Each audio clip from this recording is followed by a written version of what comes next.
Paano mag-transfer ng pera galing sa GCash papunta po sa PNB sa pamamagitan po ng GCash app. Sa ating GCash dashboard, i-click natin itong transfer and then click natin itong PNB. Ilagay natin dito ang amount na i-transfer natin. Next, ang ating account name na naka-registered sa PNB. Next, ang account number sa PNB. And then click natin itong send money.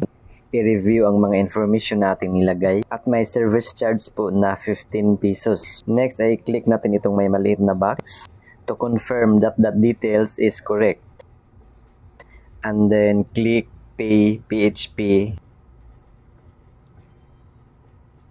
And then ilagay po natin dito yung authentication code na sinend sa ating GCash number.